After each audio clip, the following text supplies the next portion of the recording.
If anyone finds out what I've done, I'll lose everything, my home, my husband, and even Duke. That thought haunts me every night.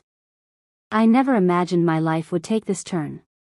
I've made mistakes, ones I'm not proud of, but let me start from the beginning because you need to understand how it all happened. When I married Chief Ibrahim, everyone thought I was the luckiest woman alive, and maybe I was. At least for a while. Chief is a powerful businessman, respected by many, and his love for art was what brought us together. He had the kind of art collection people could only dream of, and as an art collector myself, I was drawn to him like a moth to a flame. But let me tell you the truth, Marin, Chief was like stepping into a museum. Everything was grand, polished, and untouchable.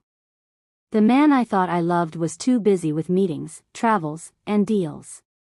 Our relationship became empty. It felt like I was just another piece in his collection, displayed when needed but left on my own most of the time. Then Duke came home. Duke, Chief's son from his late wife, was nothing like his father. He was an artist, raw and full of passion. I had seen some of his work before, but when I met him in person, I saw the fire in his eyes, the kind that could set a whole room ablaze. At first, it was innocent. Duke would show me his sketches, and I would give him advice. His art was bold, different, and full of emotions, but it wasn't selling.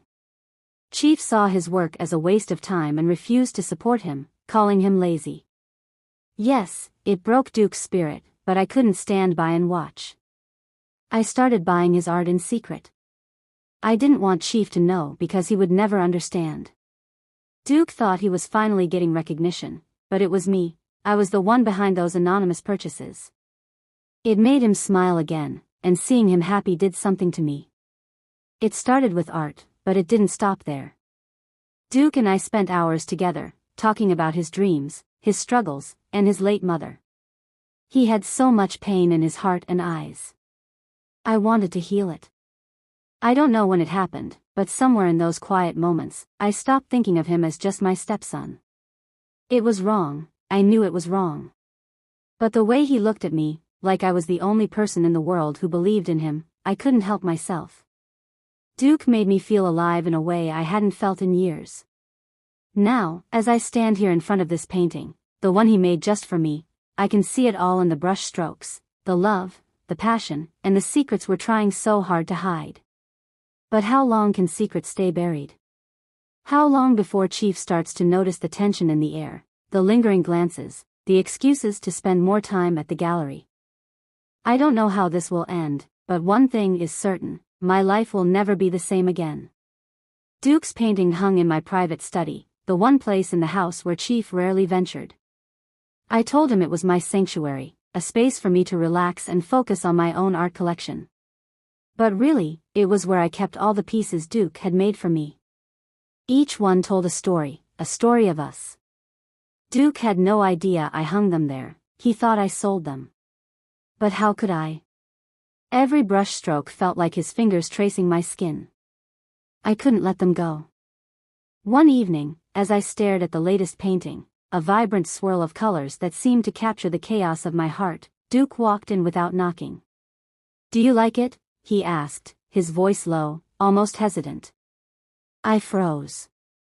He had never been in this room before, and now he stood there, taking in the sight of all his work displayed like treasures in a gallery. "Duke," I whispered, my voice trembling, "you weren't supposed to see this." "But why?" He stepped closer, his eyes scanning the room before landing on me. "You kept them, all of them." I nodded, unable to speak for a moment. There was silence, the kind that makes your heart race because you don't know what will happen next. Then he smiled, a soft, bittersweet smile. "You believe in me more than anyone ever has," he said, his voice thick with emotion, even more than my own father. I wanted to say something, to tell him it wasn't true, that I wasn't the savior he thought I was, but the way he looked at me made my throat tighten. "Duke," I finally managed, "I believe in you because you're talented. Your work deserves to be seen." "It's more than that," he said, stepping closer. "It's you, Esther. You make me feel like I'm worth something, like I'm not just a disappointment." Don't say that, I said, my voice shaking. You're not a disappointment. But before I could finish, he reached for my hand. His touch was warm, firm, and it sent a jolt through me. Esther, he said softly, I don't know how to stop feeling this way about you. I should have pulled away. I should have told him this was wrong, that we couldn't do this. But instead, I let him hold my hand. I let myself get lost in the way he looked at me, like I was the only person in his world. The sound of Chief's voice calling my name from the living room snapped me back to reality. I pulled my hand away, my heart pounding. You need to go, I whispered, my voice tense. Duke hesitated, searching my mind for something, an answer, a promise. I don't know, then he nodded and slipped out of the room just as Chief's footsteps grew louder. Esther. Chief said, stepping into the study. What are you doing in here? Just admiring the new piece I acquired, I said, forcing a smile. He glanced at the painting and grunted. You have good taste, as always. If only he knew. That night, I lay in bed beside Chief, staring at the ceiling. My mind was racing. How had I allowed things to go this far? And yet, the thought of Duke made my heart ache in a way I couldn't explain. The next morning, Duke sent me a text, meet me at the gallery, I have something to show you. I shouldn't have gone, I should have stayed home, kept my distance.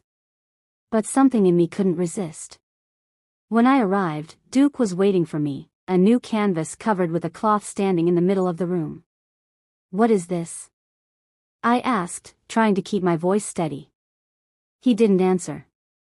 Instead, he pulled the cloth away, revealing a painting that made my breath catch in my throat. It was us, not in a literal sense, but in the way he captured the emotions, the passion, the longing, the chaos. The colors danced across the canvas like a secret too big to keep. Duke, I began, but he cut me off. This is how I see us, Esther, he said, his voice raw. This is what you mean to me.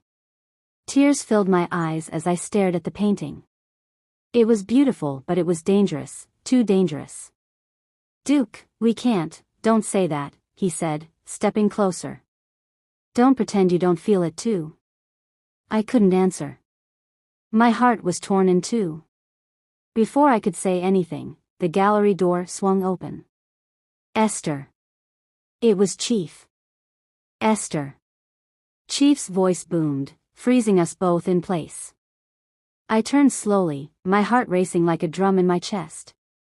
Chief stood at the door, his brows furrowed in confusion as his eyes darted between Duke and me. The painting, our painting, was still in full view. What's going on here? Chief asked, stepping into the gallery. Duke opened his mouth to speak, but I quickly cut him off. Chief, I said, forcing a smile, Duke was just showing me his new work. He's very talented, isn't he? Chief's eyes lingered on the painting for a moment, and I held my breath. Could he see it? The truth buried in the brush strokes? Interesting, Chief muttered, tilting his head. But Duke, you know I've told you to focus on more practical things. This art of yours won't put food on the table. Duke's jaw tightened, but he said nothing. I could feel the tension radiating from him. Esther, let's go, Chief said, turning to me. We are running late for the fundraiser. I hesitated, glancing at Duke. His eyes met mine, and in that moment, I saw the hurt, the frustration, and the unspoken words he wanted to say. But there was nothing I could do, not here, not now. Of course, I said softly, brushing past Duke as I followed Chief out of the gallery. That night, I sat alone in my study, staring at the painting Duke had made for me. I knew I couldn't keep it, it was too dangerous, too risky. Yet I couldn't bring myself to destroy it. The next morning, I called Duke to the study. He walked in, his face a mix of hope and worry. I need you to take this, I said, gesturing to the painting. I can't keep it here, Esther, he pleaded. Please, no, I said firmly, cutting him off. Duke, this has to stop. Whatever this is between us, it's wrong. It's selfish, and it will destroy everything. Tears filled his eyes, and for the first time, I saw the boy behind the man, the boy who wanted love, acceptance, and validation. But I love you, he whispered. My heart broke at his words, but I stood my ground. Duke, you're an amazing artist. You have so much to offer the world. But we can't do this. It's not fair to your father, to me, or to you. He nodded slowly, tears streaming down his face. Then he took the painting and left without another word. That was the last time we spoke about anything other than art. Duke threw himself into his work, and soon enough, his talent began to shine. Galleries started calling, and his pieces began to sell, this time for real. As for me, I poured my energy into my marriage. It wasn't perfect, but I owed it to Chief to try. Advice to women: sometimes the heart will lead you to places your mind knows you shouldn't go. Passion can be intoxicating, but it can also destroy everything you hold dear. Learn to pause, to reflect, and to make decisions with wisdom, not just emotion. Value what you have, protect what matters most, and remember, no matter how tempting something may seem, the consequences of a single moment can last a lifetime.